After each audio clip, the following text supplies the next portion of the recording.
Bonjour, je m'appelle Maketo de Golf Canada et puis aujourd'hui, je vais vous montrer comment créer vos dossiers dans notre système TMS pour gérer vos tournois. Donc, d'abord, pour créer un nouveau fichier, ce que nous allons faire, c'est cliquer sur le signe d'addition en haut à gauche. Donc, lorsque nous cliquons, nous allons voir qu'un nouveau dossier a été créé. Et puis, nous voulons nommer le dossier un nom que nous voulons. Donc, dans cet exemple-ci, nous allons utiliser test. Il faut s'assurer que le nom que vous choisissez est le nom que vous désirez, car vous ne pouvez pas changer le nom par après. Par la suite, vous n'êtes pas capable de supprimer les dossiers non plus.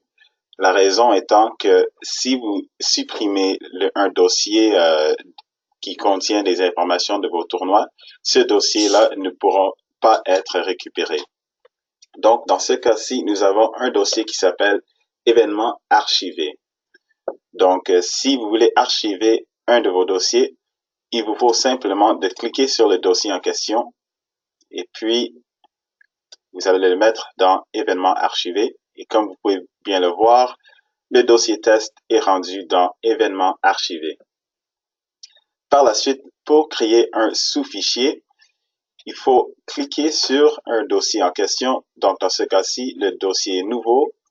Nous allons retourner en haut à gauche ici pour cliquer sur le signe d'addition et nous voyons qu'un sous-dossier a été créé.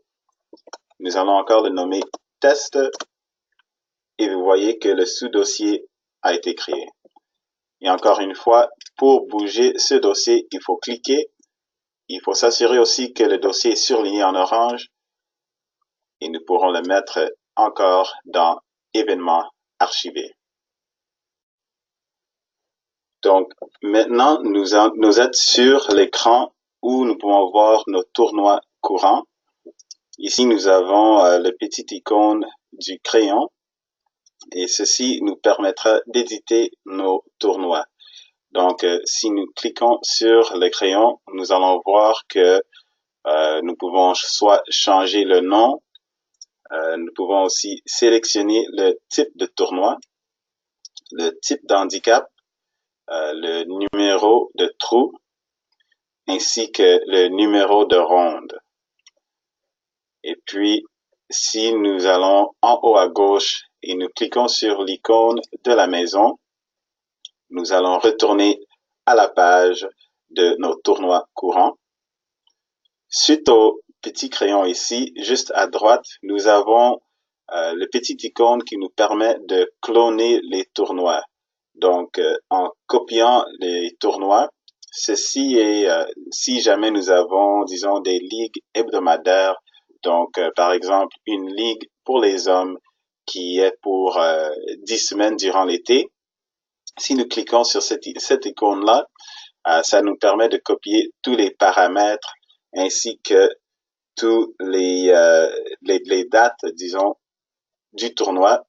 De cette façon-là, nous ne devons pas copier toutes les informations à chaque fois que nous voulons créer un nouveau tournoi. Et puis, le petit icône pour copier le tournoi, nous pouvons aussi utiliser ça pour, disons, si nous avons des tournois annuels, nous pouvons aussi cliquer sur cette icône-là pour copier les paramètres des tournois qui existent. Donc, à la fin de tout ça, lorsque nous avons fini, encore, nous pouvons cliquer sur le petit icône de la maison pour entrer à l'écran. Dernièrement, nous allons voir ici en haut que nous avons les noms des tournois ici. En haut, à la suite, c'est le type de tournoi que vous allez voir en bas ici. Ensuite, nous avons les dates pour les tournois.